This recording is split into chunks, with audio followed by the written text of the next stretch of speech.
ओम नमः शिवाय। आप सभी पर भोलेनाथ और माता पार्वती की कृपा सदैव बनी रहे। आइए सुनते हैं शुक्र प्रदोष व्रत कथा। जो प्रदोष व्रत शुक्रवार के दिन पड़ता है वो शुक्र प्रदोष या भृगुवारा प्रदोष व्रत कहलाता है। इस व्रत को करने से जीवन से नकारात्मकता समाप्त होती है और सफलता की प्राप्ति होती है। पौराणिक कथा के अनुसार प्राचीन काल की बात है। एक नगर में 3 मित्र रहते थे। एक राजकुमार, दूसरा ब्राह्मण कुमार और तीसरा धनिक पुत्र। राजकुमार एवं ब्राह्मण कुमार का विवाह हो चुका था। धनिक पुत्र का भी विवाह हो गया था, किंतु गौना शेष रह गया था। गौना क्या होता है? गौना अर्थात विवाह तो हो जाता है लेकिन वधू अपने ससुराल नहीं आती है। एक दिन तीनों मित्र स्त्रियों की चर्चा कर रहे थे। ब्राह्मण कुमार ने स्त्रियों की प्रशंसा करते हुए कहा, नारीहीन घर भूतों का डेरा होता है। धनिक पुत्र ने यह सुना तो तुरंत ही अपनी पत्नी को लाने का निश्चय किया। माता पिता ने उसे समझाया कि अभी शुक्र देवता डूबे हुए हैं, ऐसे में बहू बेटियों को उनके घर से विदा करवाना शुभ नहीं होता है। किंतु धनिक पुत्र नहीं माना और ससुराल जा पहुंचा। ससुराल में भी उसे रोकने की बहुत कोशिश की गई, मगर उसने जिद नहीं छोड़ी। माता पिता को विवश होकर अपनी कन्या की विदाई करनी पड़ी। ससुराल से विदा हो पति पत्नी नगर से बाहर निकले ही थे कि उनकी बैलगाड़ी का पहिया अलग हो गया और एक बैल की टांग भी टूट गई। दोनों को काफी चोटें आई, फिर भी वे आगे बढ़ते रहे। कुछ दूर जाने पर उनकी भेंट डाकुओं से हो गई। डाकू धन धान्य लूट कर ले गए। दोनों रोते पीटते घर पहुंचे। वहाँ धनिक पुत्र को सांप ने डस लिया। उसके पिता ने वैद्य को बुलवाया। वैद्य ने निरीक्षण के बाद घोषणा की कि धनिक पुत्र 3 दिन में मर जाएगा।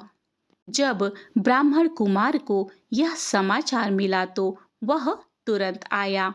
उसने माता पिता को शुक्र प्रदोष व्रत करने का परामर्श दिया और कहा, इसे पत्नी सहित वापस ससुराल भेज दो। इसकी सारी बाधाएं इसीलिए आई हैं क्योंकि आपका पुत्र शुक्र अस्त में पत्नी को विदा करके ले आया है। यदि यह वहां पहुंच जाएगा तो बच जाएगा। धनिक को ब्राह्मण कुमार की बात ठीक लगी। उसने वैसा ही किया। ससुराल पहुंचते ही धनिक कुमार की हालत ठीक होती चली गई। शुक्र प्रदोष के महात्म्य से सभी घोर कष्ट टल गए। धनिक पुत्र की हालत ठीक होनी आरंभ हो गई। तत्पश्चात उन्होंने शेष जीवन एक साथ सुखपूर्वक बिताया और मृत्यु के बाद स्वर्गलोक को प्राप्त हुए। इति श्री शुक्र प्रदोष व्रत कथा। आइए श्रवण करते हैं श्री शिव रुद्राष्टकम। जय भोलेनाथ। नमामि समीशान निर्वाण रूपम विभुं व्यापकं ब्रह्मवेद स्वरूपं निजं निर्गुणं निर्विकल्पं निरीहं चिदाकाशमाकाशवासं भजेऽहं निराकार ओंकार मूलं तुरीयं गिरा ज्ञानगोतीतमीशं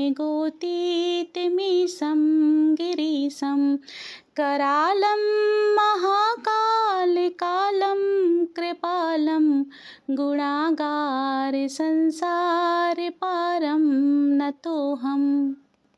तुषारात्रिसङ्कासे घोरं गम्भीरं मनोभूतिकोटिप्रभाश्रीशरीरं स्फुरन्मौलिकल्लोलिनि चारुगङ्गा लश्रद्धालिबालेन्दुकण्ठे भुजङ्गा चलति कुण्डलं शुभ्रनेत्रं विशालं प्रसन्नाननं नीलकण्ठं दयालं मृगाधीशचर्माम्बरं मुण्डमालं प्रियं शङ्करं सर्वनाथं भजामि प्रचण्डं प्रकाष्ठं प्रगल्लभं परेशम् अखण्डं अजं भानुकोटिप्रकाशं त्र्यः शूलनिर्मूलनं शूलपाणि भजेऽहं भवानीपतिभावगम्यम् कलातीते कल्याणकल्पान्तिकारी सदा सच्चिदानन्ददाता पुरारी चिदानन्दसन्दोहमोहापहारी प्रसीद प्रसीद प्रभु मन्मन्थारी न यावतु मानाथ पादारविन्दं भजन्ति ह लोके परिवानारायणं न तावत् सुखं शान्तिसन्तापनाशं प्रसीद प्रभो सर्वभूतादिवासं न जानामि योगं जपं नैव पूजा न तोऽहं सदा सर्वदा शम्भुतुभ्यं जराजन्म दुःखोहतातप्यमानं प्रभो पाहि आपन्मामीशं शम्भो रुद्राष्टकम् इदं प्रक्तो विप्रेण हर्तोषैः ये पठन्ति नरा भक्त्या तेषां शम्भु प्रसीदति इति श्री गोस्वामी तुलसीदास संस्कृतं श्री रुद्राष्टकं संपूर्णम्। हर हर महादेव, हर हर महादेव, हर हर महादेव। हे भोले भंडारी, इस श्री रुद्राष्टकम को कहने में मेरे शब्दों में कोई गलती है तो उसके लिए मैं क्षमा प्रार्थी हूँ। जय भोलेनाथ।